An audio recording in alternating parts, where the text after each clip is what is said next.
Welcome back. And today I'm going to deal with a topic that I've actually touched on in previous videos.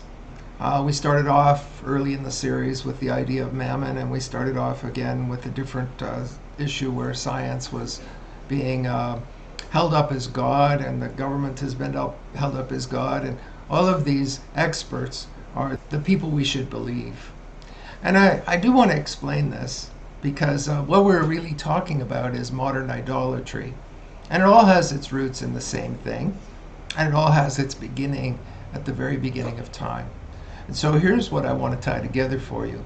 Idolatry is taking something material and elevating it above the creator of the material.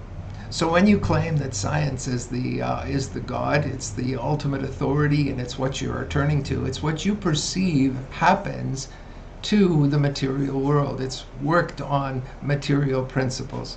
When you think money is going to solve all your problems, you're dealing with the material things. And when you think government, or the worship of Caesar, as it was known in Jesus's day, as a god, is really that they should have the final authority on all aspects of your life, and that God has no claim to argue with this. You are dealing with a god of materialism.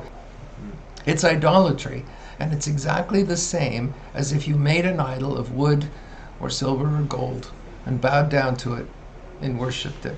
Because only God, who made all this stuff that you're working with, is capable of ruling all of it. That stuff that you think is going to solve your problems is not going to solve your problems. The government is not going to give you safety, because God is the God of health. The idols of money are not going to give you all the things you want, because God is the God of provision. And the idea that the science, the knowledge that you have is going to be greater because of that. Well, this lie starts at the beginning of the Garden of Eden. It starts when Satan comes along and says, has God really said?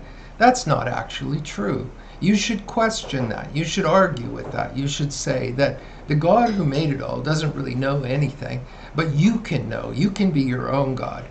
And so the end result of that, of course, is that when people believe that and they take over reins of political power, they start to believe, as the Caesars did, that they are gods, and that they hold the power of life and death over everyone, and they hold the power of freedom or non-freedom, and they hold the power of provision, and they hold the power of all these things. And these are actually all lies.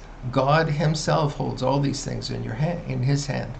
There's no way for you to provide for yourself without receiving gifts at his hand. If you didn't have air to breathe, if you didn't have sleep available to you, if you didn't have sunshine and the ability for plants to grow, if you didn't have, there's no way you can exist without the gifts of God.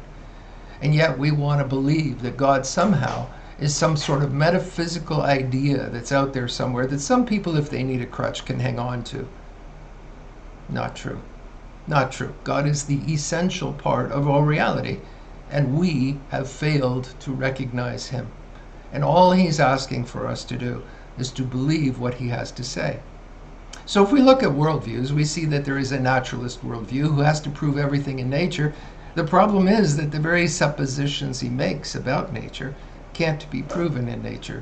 You have to believe that things are what they are, which you simply can't prove, and you have to believe so your observations are correct. And then the second thing is you have to believe that they're going to stay the same in the space-time continuum. Well, no one has lived 5 minutes in the future. Nobody. And as a result, we don't know that things are going to stay the same. Just because they have for a long time doesn't mean they won't change. But we don't have any way of knowing that, so we can't prove anything from a natural point of view. But if you're a biblical supernaturalist, you believe that God, when he says something, that's another source of truth, and it's the real source of truth. So now when you look at things and you say, okay, God says he made things to be what they are, you can then believe that things are what they are. And he says he made them in a space-time continuum, and so you can believe that they're going to be consistent and their properties are going to be consistent. And the very basis of all science begins to emerge not from a naturalistic point of view, but from a biblical supernaturalist point of view. Now, I should differentiate this between an anything goes supernaturalist point of view, because in the supernatural world, there are deceivers and there are truth tellers. And so you've got to make a distinction that just because it's supernatural doesn't mean it's good. So just because you experience something doesn't mean that you haven't been lied to in that experience. And so what basis do you have to develop any kind of security? What basis do you have to know what reality is? There's only one way, and that is to understand that a God who actually loves you and actually made you and put you in a world of his design for your benefit, that God actually knows something, and that when he says something, you can take it to the bank. I love you, and I'll talk to you in another video.